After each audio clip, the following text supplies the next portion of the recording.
what I got for my birthday is this right here, right? Adorable, cute. Number one, this, if you don't know what this is a transponder snail from One Piece, right? Technically, it's a teapot.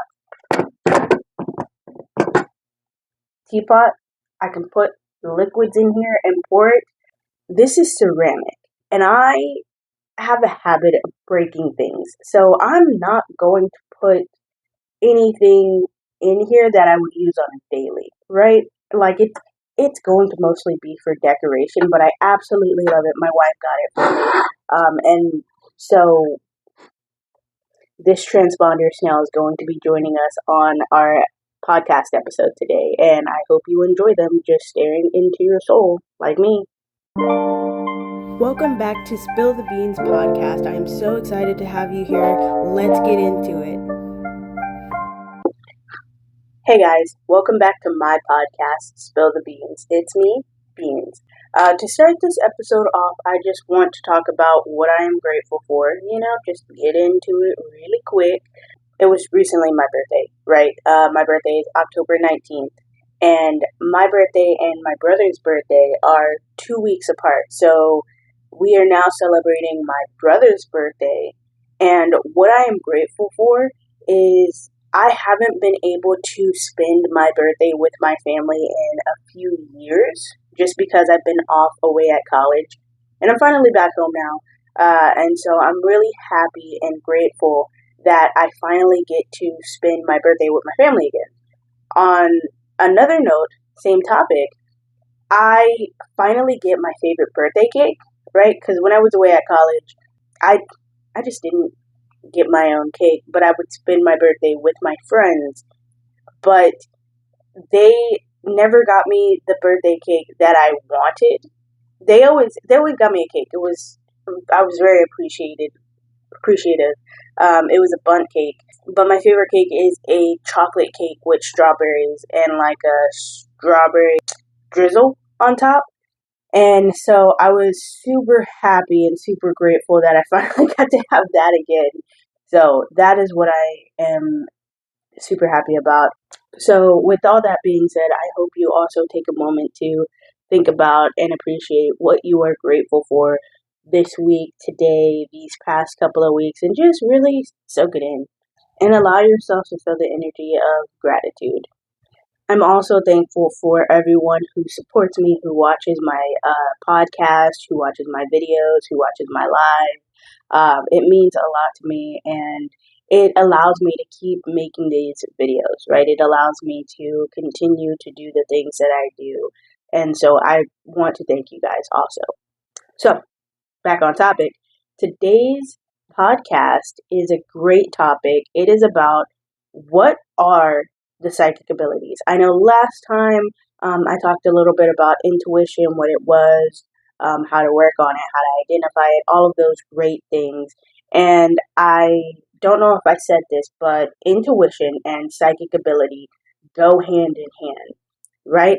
Usually as one increases, the other increases. And the reason why is because they work on the same base level playing field of, in order to work on your psychic abilities, you kind of need to be in tune with yourself. You need to be in tune with your emotions, your feelings.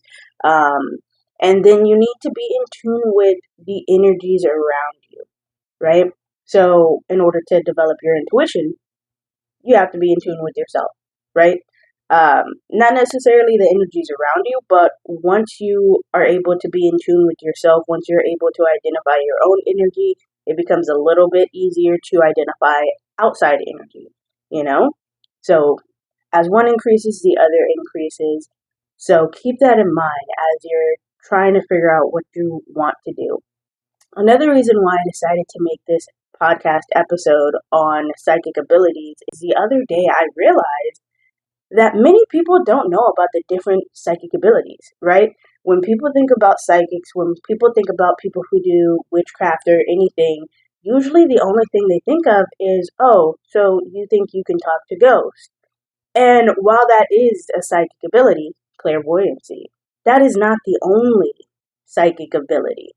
And so what I aim to do is to broaden people's perspective and broaden people's horizons, because the more you know about psychic abilities, first of all, the more informed you are about anything, the better. Okay? Information is key. Information is power. And I encourage everyone to inform themselves about any and every topic that they're interested in. But the more you learn about psychic abilities, you may start to realize that, hey, actually, I have some psychic abilities. I tend to do that. That's a thing that I can do. And so you may already realize that, hey, I can do this. You know, it's not something that only certain people can do or that I'm incapable of doing, because many people feel scared or put off by trying to develop their psychic abilities because they're like, number one, I don't know how to do it. Right? Number two, I don't know what the psychic abilities are. And then number three, they may not have a good understanding of exactly what psychic abilities are. So my goal is to clear all of that up, hopefully. So let's get into it. Get into it. Mm, mm, mm, mm, mm, mm, mm, mm. So, fun little facts here is I just recorded the whole video, right? It was like 48 minutes long, and then I go back into the editing, and after like 8 minutes or so, the mic cut off, and I didn't know. So, the rest of the video is just me talking, and you can't hear a word that I say. So, this is me re recording the video for the second time. I hope you enjoy it.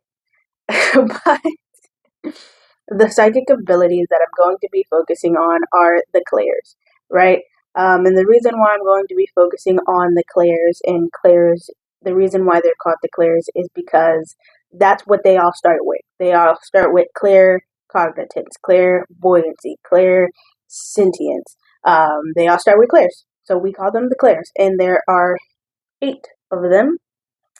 And the reason why I choose declares is because most other psychic abilities can be boiled down to one of the clairs, right? Telepathy, a form of claircognizance. Seeing auras, a form of clairvoyancy. Dream work, a form of clairvoyancy. Mediumship can be any form of the clairs. It can be a combination of all of them, really. So most of them can be boiled down to the clairs. So I think having a good basis and understanding of those will really help you work on, advance, and become a better psychic.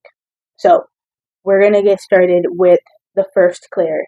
And the first clair is probably the one that you think of when you think of psychic abilities, and that's clairvoyancy, which literally means clear seeing. It's the ability to see things in the psychic spiritual realm and receive information from that, right? And that includes aura, dream work, scrying. It's not always just, oh, I see a spirit or I see a ghost. It doesn't have to be like that, right? It's just anything where you see a visual form of information. Also, something to note is you don't always see the full picture. You don't always see every detail of what's happening. Sometimes all you see is like a car or a door or a symbol, and that symbol is supposed to relay information some way, shape, or form. You know, it's like, oh, I see a butterfly, and that is supposed to give me some sort of information. So it's also like, yes, you can see things, but you have to work to try and decipher what information is being given to you right now in this moment. And sometimes you don't always see things super crystal clear. You know, you don't see everything in full color with super clarity. Sometimes it's like I see a vague outline of something. It's very vague. It's almost like see-through. Sometimes you can see what it is. You can see its shape pretty clearly, but you see no color, right? Sometimes you can sort of make out what it is, but it's fragmented, you know, like bits and pieces here and there. So it's not always as crystal clear as you may think it is. And this could be seeing things out here in the real world where it's like, okay, next to this snail here, I also see a cat, right? Or it can be seeing things in your mind's eye where it's like, okay, where I can visualize it. And visualizing goes hand in hand with clairvoyancy. As you strengthen your visualization skills, you can usually strengthen your clairvoyancy. So if you're wanting to work on clairvoyancy, what I would recommend is working on your visualization skills. And one way to do that is by holding anything. in your hand, right? Getting an object, looking at it for a couple of minutes or seconds, and then closing your eyes and trying to picture that same thing, right? And just working on and strengthening those clairvoyancing skills. You could also just attempt to read auras if you're interested in that. Just be like, assign colors to people. You don't have to know anything about aura reading. You can just be like, your aura is blue, right? And just work on honing those skills. If you're more into dream work, you could, and I would say this before I go to sleep, I'd be like, I open my eyes to any information, any messages that my spirit guides or ancestors want me to hear. And I would say that right before I fall asleep, and that will usually tell your spirit guides that, hey, I'm allowing myself to receive this information, and they'll usually give you some sort of information. So those are just some things you can do to help work on clairvoyancy. And I would also like it to be known that there is a difference between clairvoyancy and hallucinations, right? And sometimes hallucinations can lead into psychotic episodes, so you have to be careful not to slip into that slippery slope of mistaking a psychotic episode for clairvoyancy. So knowing the difference between the two and making sure that you are taking care of yourself mentally, physically, emotionally, super important, okay? Usually, if it's something that's always super scary, super fearful, something that's trying to hurt you, it's going to lean more towards psychosis, right? Towards hallucinations, and less towards, okay, this is clairvoyancy. Also, if you've taken hallucinogens, probably a hallucination, which can lead to a form of psychosis, so be careful. Just putting that out there. The next clear that I'm going to touch on is clairtangency, which is clear touch, which is being able to ascertain some sort of information, knowledge about the thing, the owner of the thing, by simply touching it. That is literally me being like, okay, I've touched this thing now, I can see who the previous owner was. It doesn't even have to see. It's like, I know who the previous owner was, I know information about that owner, I know what they liked, what they didn't like, and it happens as soon as you touch that object. Now, if you wanted to work on and hone these skills, what I would do is I would literally touch random objects, right, and be like, let me try to gain some information from this object, right? I'd just be like, all right, I'm out and about, and I touched this traffic cone, right? Let me try and ascertain some information about the last person who touched the traffic cone, It's literally you just being like, let me touch that thing and try and pull some information from that. And when you do this, it's important to, even if you're not 100% confident, act like you're 100% confident in your predictions, right? Because it'll help you build confidence. And as you continue to go, as you continue to work on this skill, you'll receive some confirmations of, actually, that one was right. Actually, what you said was correct. And it'll help you trust your intuition, trust your gut feelings, trust your psychic abilities. So if you're wanting to work on this, that is a very simple thing that you can do. Sometimes it feels like you're faking it. Sometimes it feels like you're unauthentic. But think of it as sort of like a cosplay, right? Where it's like, okay, for this day, I'm just going to 100% believe that this is an ability that I have and this is something that I can do. And lean into that, no matter what. And it'll help you strengthen your abilities, I promise you. Because I've done this before, and it's helped me grow so much in my practice.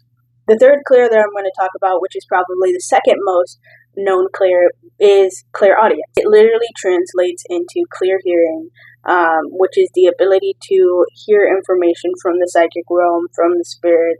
And we hear about this one all of the time. And it doesn't always have to be, I hear voices. It could be, I hear a song, I hear a car engine. It could be any sound that's not actually there. It's not always voices, It's like, oh, I heard the TV being played and it's not actually on anywhere. I heard cards shuffling and there are no cards around, So it's not limited to just voices. It can be anything and everything that you can hear, but it's not actually there. Also, something to keep in mind is you don't have to actually hear it like you would someone else's voice. You can hear it in your mind like you would your own voice in your head, where it's like you can hear yourself talking to yourself, but also there's another voice in there that is telling you information, that are telling you things. That is also a form of clairaudience. And learning this information made me realize, hey, my clairaudience is a little bit stronger than I originally thought it was, right? Because I prefer not to receive information through clairvoyancy or clairaudience, just because that'll make me feel crazy. That'll make me feel insane. And upon realizing this, I realized actually I do have clairaudience, and I do receive information through hearing some sort of voice in my head. It's just not out loud. Every once in a while, if I am not careful as I'm slipping into sleep, I will hear voices, and I'll be like, what is that? What is going on? And I know it's just my clairaudience peeking out, and I'll be like, pause, don't do that. You're going to make me think that I'm crazy. Please. So that's a fun little fact there. What I also want to say is, if you are constantly hearing voices that are telling you bad things, negative things to hurt yourself or other people, that may not be clairaudience. That could be a form of psychosis, and you may need to go seek help and or treatment from a professional. So don't be afraid to seek the help that you need. It's very dangerous to confuse psychic abilities with something that needs a diagnosis. So be careful when you're doing this, okay? And if you wanted to work on your clairaudience, what I would do is, number one, I would state out loud openly that, hey, I open my ears to my spirit guides, to my ancestors. I am ready to receive information through the form of clairaudience, right? And after I state that, I would sit there and meditate for a little while and just see if I notice anything, right? Any thoughts, any voices, any sounds. And I would take note of all of that and write it down, because there's a chance that some of those are going to be the spirits communicating with me. And it doesn't even have to be like, oh, they told me a whole monologue. No, it could be like, you know what, as I was meditating, I thought of a song, this clip of a song. I thought of something that someone said. All of those could still be a form of clairaudience, and the spirit's trying to communicate with you. So don't discredit things just because it's not what you originally thought of, like, hey, I can literally hear someone else talking to me. Sometimes it's similar to the voices in your head, with your own thoughts. The next one is clairgustance, which is clear taste. And that one is being able to taste something that isn't there and being able to receive some sort of information from that, right? It's like, okay, all of a sudden I'm sitting here and I can taste the taste of lasagna, right? But I haven't had lasagna today. I haven't had lasagna in weeks. But all of a sudden I can taste it as clear as day. And that usually is here to relay some sort of psychic information. There are some people who, if they're around people who have ill intent, they will taste the taste of alcohol. And I've seen this happen, and I think it's crazy. But that's how that works. And if this is one of those abilities that you want to work on and you want to strengthen, then what I would recommend is trying to bring back the taste of something that you've had earlier in the day. Because it's a little bit easier to bring back the taste of something that you previously had in the day than it is to bring back the taste of something that you haven't had in years, right? So let's say you had tacos for breakfast and now it's lunchtime. A couple of hours have passed. Try and bring back that taste. Try and be like, I can remember exactly how this tastes, the flavors, all of those things. And that'll help you strengthen and work on your clairgustance. The next clear is clairolfaction, which is clear smell. And that is being able to smell smells that aren't actually there to receive some sort of psychic information. And it works the same way as clairgustance, where it's like, oh, okay, I'm sitting here, there is no strange smell around, and all of a sudden I smell coffee, right? And that smell of coffee is to say that my grandmother is here, because she always drank coffee. Or let's say I smell the smell of gasoline, and that's to indicate that there's some sort of danger around, right? So it's smelling things that aren't there to relay some sort of psychic information to help you. And if you wanted to work on this one, what I would recommend is you can try and bring smells forward. You can try to be like, oh, let me try and remember the smell of how cookies smell, and try and vividly remember that, the aromas that you smell, the feelings that you get when you smell those feelings. Or If that's a little hard, literally smell something. Smell something like a cookie, a something, right? Smell it and then somehow cleanse that smell from yourself. You can cleanse that smell from yourself by like smelling water, smelling something just as pungent or strong, and then trying to bring back the memory of the first thing that you smelled. And you'll start to see that that actually helps you. But the goal is to be like, I just smelled this. Let me erase it from my nose and try and recall that same smell immediately. And if you really don't have this psychic ability, this is a great, super simple beginner exercise to really strengthen and work on that. And if you want to, you can also declare, hey, I open up my nose to this, my spirit guides, to my ancestors, to receive any psychic information that you guys have for me. So that is something that will really help you in this area. The next clair is clairsentience, which is clear feeling. And this is being able to physically feel what someone else is feeling, right? This is like, okay, I was feeling fine, I was feeling super healthy, and then I walked into the same room as someone, and all of a sudden I got a headache, right? And it turns out they also have a headache. I'm feeling exactly what they're feeling, right? You'll see this a lot with psychics as they do a reading. All of a sudden their back will hurt or their legs will hurt, and it turns out that other person, their back hurts, their leg hurts. They're like, oh, my legs have been hurting me all day. They are physically feeling what the other person is feeling. It has to do with the physical, okay? Not emotional. Wrong. No emotions involved in this one. Just like my arm hurts, my leg hurts, my head hurts, those types of things. And it could work in the opposite way of, okay, I had a headache, I interacted with this person, that person is feeling fine. Now I feel fine. And then I leave that person's vicinity, the headache is back. Usually, once you leave that person's vicinity, usually once you stop interacting with that person, you return back to normal. So that is something to keep in mind with that, okay? And I don't have a good exercise to strengthen this ability, to work on this ability. And I don't know if me personally, I would want to work on this ability where it's like I can physically feel what someone else is feeling. That sounds exhausting. That sounds draining. So I don't know if I would want to work on that. I don't know if you guys would want to work on that, honestly. But if I can think of any exercises, if I come across any exercises to strengthen this ability, I promise I will let you guys know. I will keep you guys informed. At the moment, the best thing that I can come up with is this by physically saying, hey, I allow myself to receive information through clairsentience. Um, that's the best that I can come up with in that case. But other than that, I got nothing. The next clair that I'm going to be talking about is clair empathy. And clair empathy is clear emotional feeling. And this is being able to feel the same emotional feelings as someone else. And this one gets confused with empath a lot. Empath is having a deep understanding of someone's emotions, right?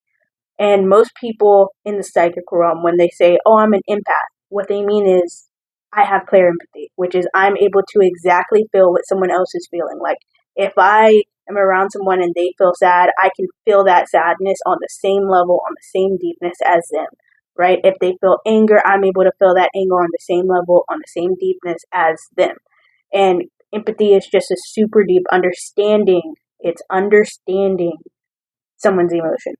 And what I will say is, if you develop your empathy enough, you can turn that into clair empathy, right? So they do go hand in hand, where one leads into the other, where it's like, okay, if I work on my clair empathy, I will strengthen and heighten my clair empathy. So they're not 100% wrong. It's not like, oh, you're wrong, that's not correct. They can be synonymous. That's okay. The point of me defining those two is to tell you that if you have that, if you're like, oh, I'm an empath, you already have a psychic ability. It's already there. Okay? It's in the clairs. You already have one. You can strengthen it. You can block it. You can do whatever with it.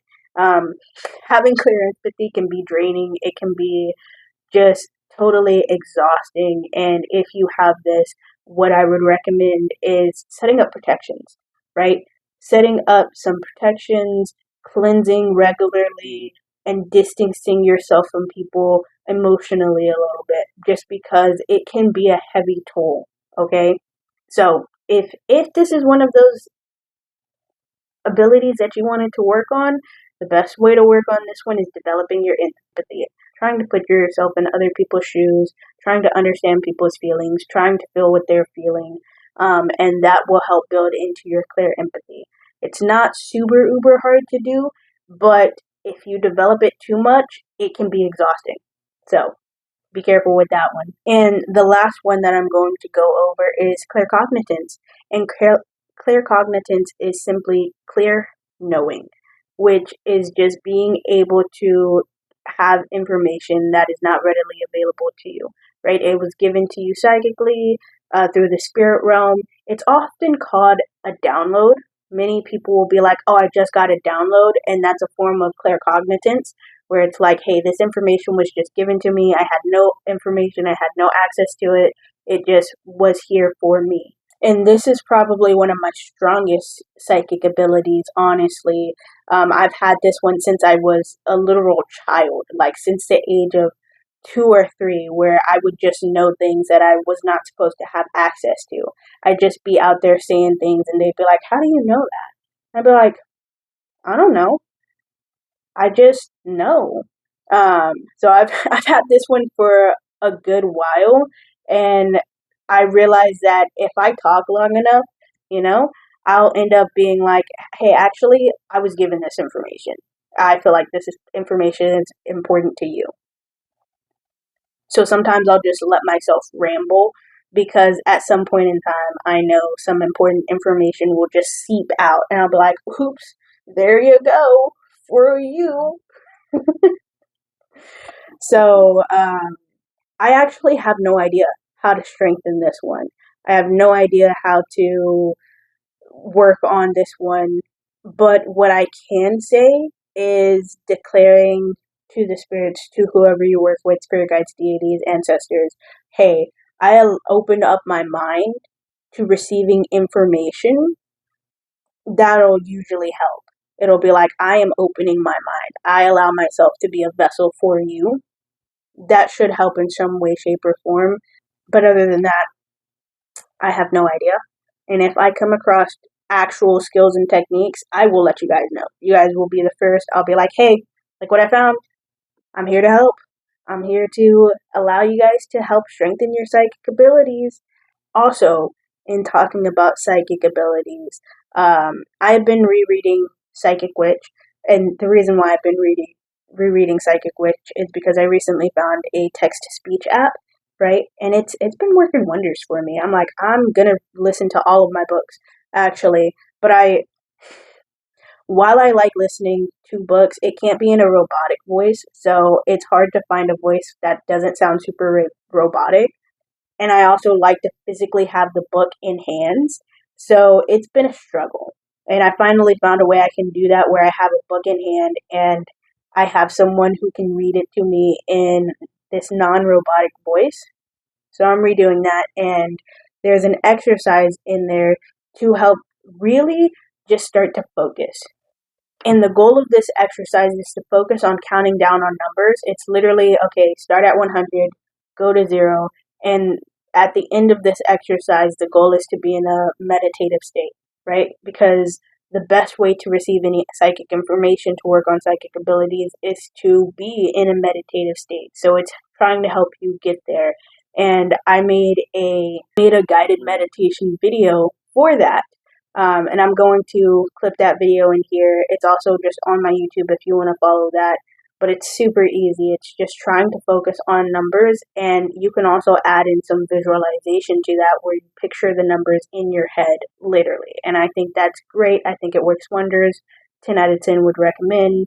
So I hope this helps you. I hope you guys have learned some valuable information. And I'm hoping that by knowing these psychic abilities, you may have realized, hey, I have one of these abilities. Let me work on it. Let me develop it. And it's important to realize that not everyone is going to have the same psychic abilities. Not everyone is going to have the same strengths, right? There are some people who are really good at clairgustance and clairsentience, but their clairvoyancy and clairaudience sucks, right? So lean into your strengths, lean into what flows natural for you, and work on the rest later. All right. And if you are like, none of these are really calling out to me, none of these have really piqued their interest, and like I already do them, start with one of the ones that I've given you a way to work on, right? Don't start on one of the ones that I'm like, I have no idea how to work on this one, guys. So sorry. Allow one of your other skills to develop first, and then maybe come back to that one genuinely, because you don't want to make things harder for yourself than they have to be. In order to strengthen your psychic abilities, you have to first be able to enter a meditative, relaxed state. So, this exercise is here to help you maintain focus and enter a relaxed, meditative state. We start this exercise off by being in a comfortable position. You can be sitting upright, laying down, inside your room, outside, whatever is most comfortable for you. And I want you, before you start this exercise, to affirm to yourself that by the end of this exercise, you will be in a relaxed, meditative state. The goal is to count down from 100, focusing on the numbers. Let's begin. 100. Remember to take deep breaths in between each number. You're not trying to see how fast you can finish.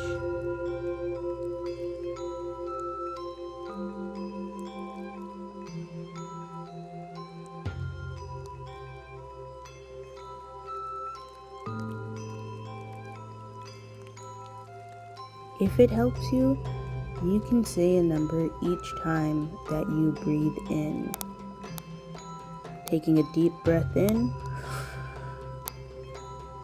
and then releasing when you say your number.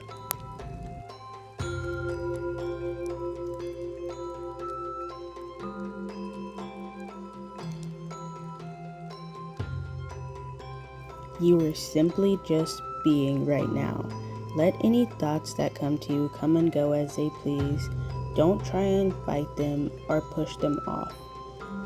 Let them stay for as long as they will, and then let them float away.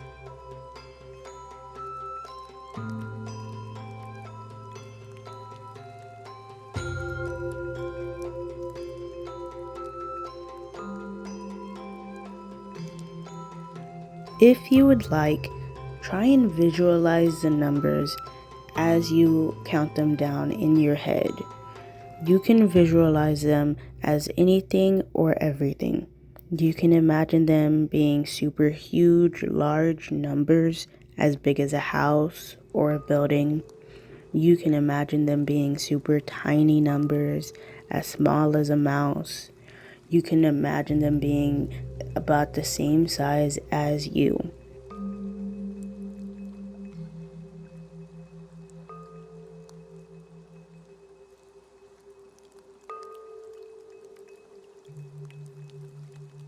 You can imagine the numbers floating by or bouncing around. If you would like, you can even imagine the numbers in different fonts. You can imagine it in a pretty cursive font. You can imagine it in a brick font. You can imagine it as if it was written by a typewriter.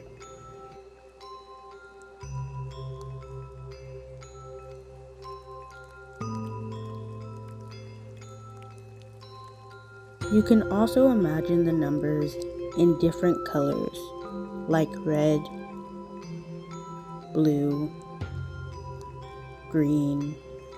You can even get specific with the colors that you're envisioning, like sky blue, pastel purple, neon yellow, whichever works best for you or makes you feel more comfortable.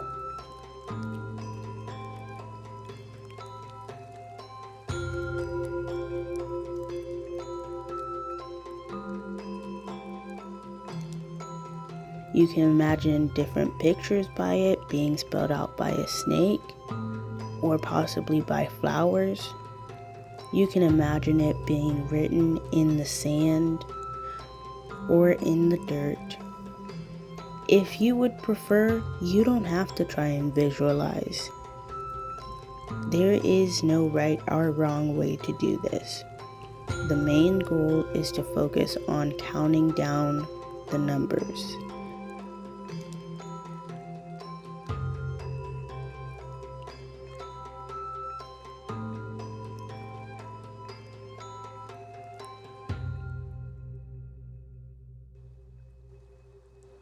Make sure your body is relaxed. Unclench anything that is tight.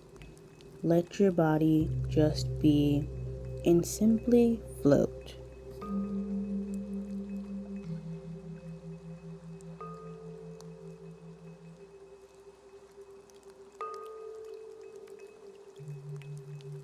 Make sure that if your mind wanders a little bit, that at the end you are still coming back to the numbers and your breath. That is what is important. Making sure that you are staying focused on counting down and breathing.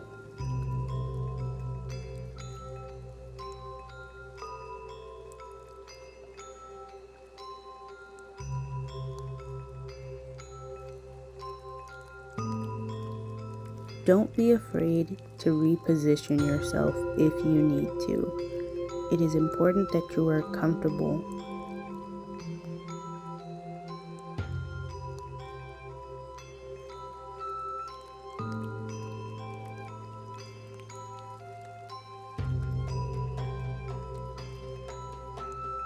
Make sure to take your time as you're counting down. This is not a race. Counting down can be difficult, so give yourself grace if you mess up a number or two. It's okay. You are human, and humans aren't perfect.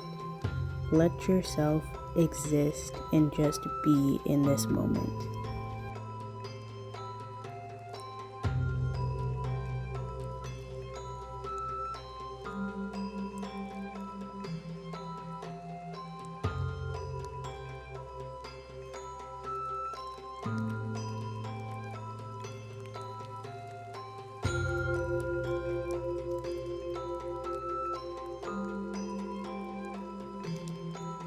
Once you've finished counting down, take a moment to just be in the state that you are.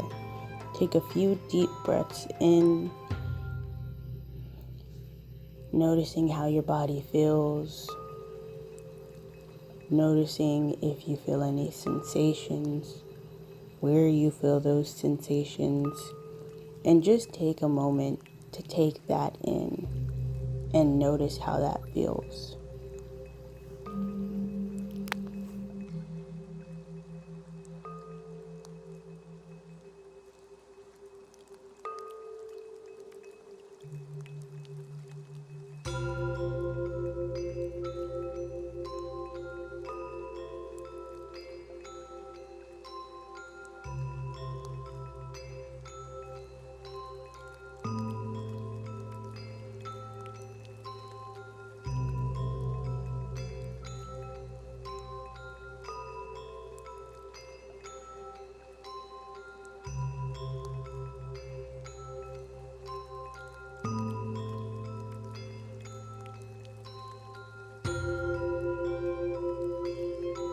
Take a moment to notice how your body feels right now. Does it feel tight? Does it feel relieved and relaxed? Were you able to stay focused on counting the numbers majority of the time? Do you feel grounded? Do you feel centered?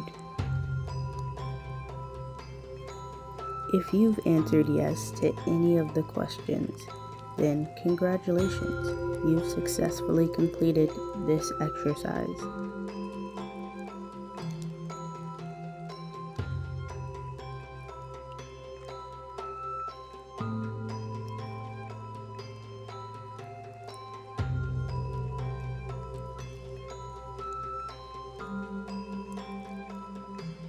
Anyways, so that's this week's topic. I hope it helped you. I hope you learned something.